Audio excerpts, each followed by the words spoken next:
Et 1, et 2, et 3-0 Celtics, la série vient de basculer en finale NBA, c'est l'occasion d'en parler.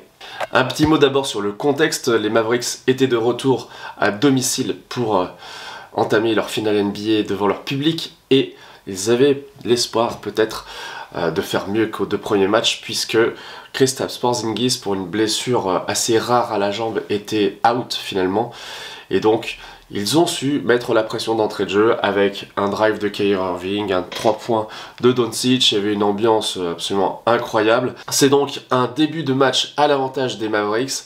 Les Celtics se cherchaient, étaient en maladresse et puis abusaient déjà du tir à 3 points. Ils ont encore beaucoup arrosé pendant cette rencontre, parfois quand même avec quelques réussites, mais ça n'a pas été au début en tout cas. Au début, Luka Doncic était vraiment dans son match avec 5 tirs réussi pour 7 tentés, mais ça s'est dégradé au cours du match, notamment en deuxième mi-temps.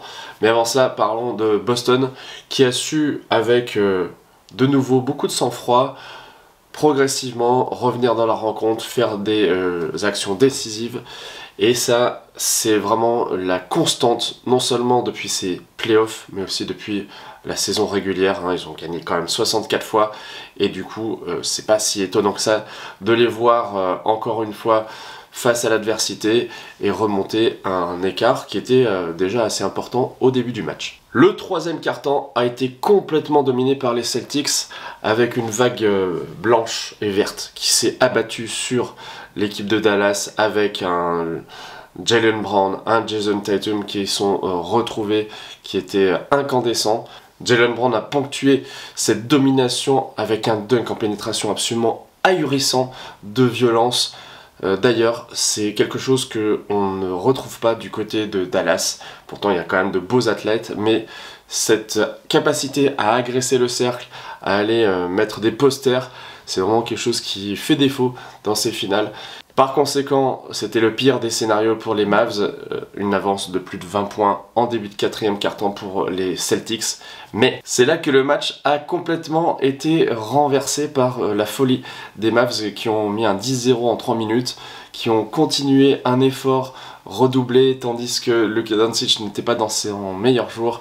Il est d'ailleurs sorti pour 6 fautes à 4 minutes de la fin. Dans ces finales, ces lacunes défensives sont clairement exposées et attaquées par l'équipe de Boston qui va finalement s'en sortir. Malgré un énorme run des Mavericks qui se sont rapprochés à 1 point, qui ne sont pas passés devant, qui n'ont pas égalisé sur certains tirs à 3 points. Donc Dallas, logiquement, peut avoir quelques regrets sur cette rencontre qui clôture quasiment la série quand on est à 3-0. Historiquement, personne ne revient dans l'histoire de la NBA, surtout des finales. Même en l'absence de Porzingis, les Celtics ont été intenables dans les moments chauds.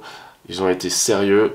Jrue Holiday n'a pas beaucoup marqué, contrairement au match précédent, mais il a été présent sur le terrain. Il a réalisé une action où il fait ce qu'il faut en attaque et ça finit par un rebond offensif qu'il prend. Malgré 2 tirs ratés de ses coéquipiers, il arrive à mettre un petit lay-up. Ce sont des détails comme ça.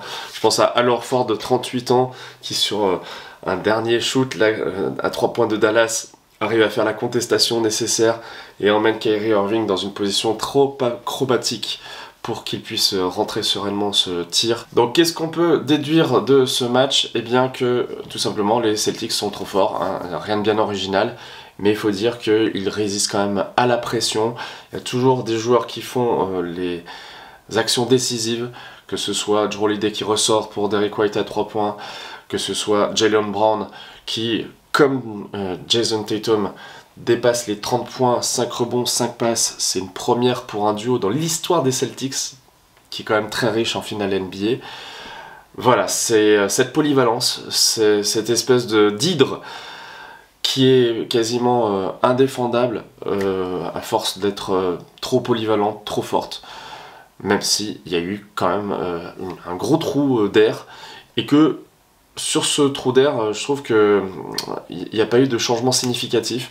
Dès que de toute façon à Boston on perd cette envie d'agresser le cercle, d'alterner le jeu et pas seulement balancer à 3 points, ce qui offre souvent des rebonds assez faciles pour la défense, eh bien quand on fait ces oublis-là, on perd un peu des moyens et on redonne confiance à l'adversaire. Mais comme je vous le disais en preview, eh bien, les Celtics ont gagné ce match. Ils sont bien partis pour décrocher leur 18e bannière et c'est quand même très mérité dans l'ensemble, à la fois pour leur saison, leur playoff et ses finales. N'hésitez pas à me dire ce que vous avez pensé de cette 3e manche des finales NBA. On se retrouve samedi pour le récap du Game 4.